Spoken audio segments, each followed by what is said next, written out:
You ever come home after a 12-hour grind in the sun, muscles screaming, boots caked in manure, only to find someone you don't even know standing on your land like it belongs to them? That's exactly how Tuesday began for me. I'm Jake Colton, born and raised a farmer, and my 80 acres aren't just my home, they're my legacy. But just beyond my fence line sits an upscale subdivision policed by a power-drunk HOA called Shadow Creek. Most members are fine folks. I've shared cold beers and swapped fence post jokes with half of them, but every now and then, a tumor grows in the crowd. Before we dive in, let us know in the comments which country you're watching from. Her name is Karen Mitchell, Shadow Creek HOA president, clipboard carrier, rulebook evangelist with a personality drier than stale cornbread. I just topped off the grain bins, fixed a broken feed conveyor, and chased down a stray goat when I crested my driveway and saw her planted at the gate. Clipboard gripped like a cudgel, lips pursed in what I call the "I'm here to wage war" look. I killed the tractor engine, wiped sweat from my brow, and called out, "Evening." She flicked her eyes up. "Mr. Colton," she said, checking her paperwork like I was on some sheriff's most wanted list. "I'm here for Shadow Creek HOA. Reports came in of unapproved rentals on this property. I'm required to investigate." I blinked. "Ma'am, this is a working farm. Chickens, cows, cow patties. No one's booking vacation stays next to that." She hit me with HOA boilerplate. Under Article 5.2 of our covenants, properties within the original buffer zone are subject to inspection. Complete BS. My cabin was never included in their boundary map, but she wanted in. I leaned on the gate post, boots sinking into gravel. "If you're here to borrow sugar or return a pie dish, let's talk. Otherwise, I'm not opening this gate." Clipboard fluttered. She scribbled, "Refusal to cooperate will result in legal action," and brandished her phone like a badge.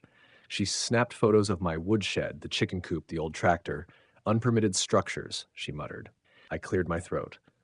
"That's a chicken coop," I said, "and the only hazard around here is you."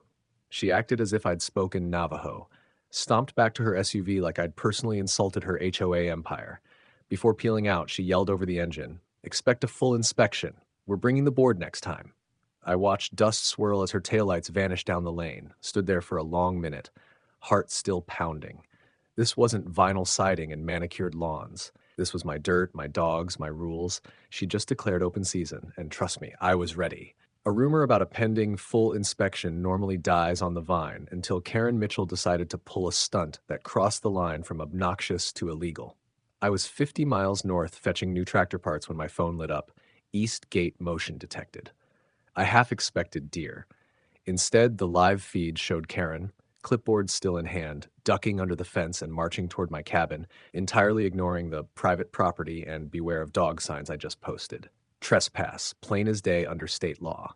I hit the cab's live view of the porch. Ranger and Boone, my two lanky guard dogs, lifted their heads from their morning nap, ears swiveling in stereo. Ranger bolted forward like a ghost, silent until the last heartbeat. Karen froze mid-stride, eyes wide. She screamed, tried to backpedal, tripped over her own clipboard, and landed flat on her back in the gravel. Boone thundered in behind her, teeth bared, but they're trained country dogs, not bullies. They snarled, snapped, cornered her gently but firmly. A nip on the calf, a scratch on the arm, enough to teach her a lesson, not to maim. I slammed the brake and sprinted across the yard just as my neighbor, young Deputy Morales, crested the hill with lights off. He'd gotten my 911 call.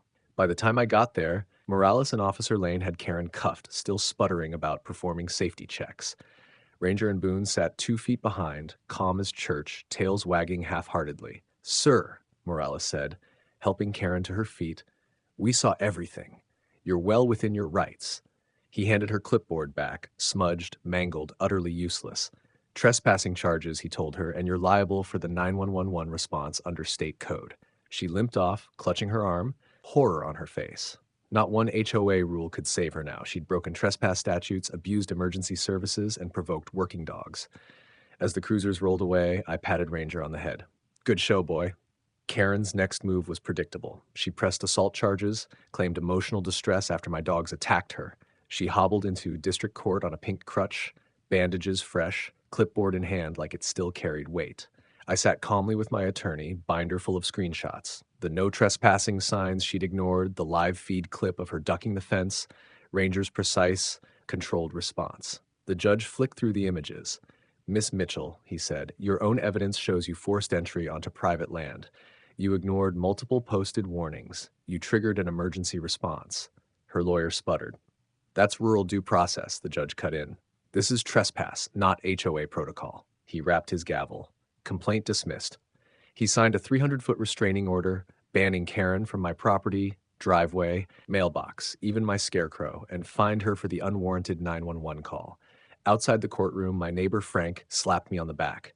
Man, that was country justice. Within hours, the video hit Facebook and TikTok under the headline, HOA-Karen mauled by country justice. Back on the farm, peace settled like morning fog.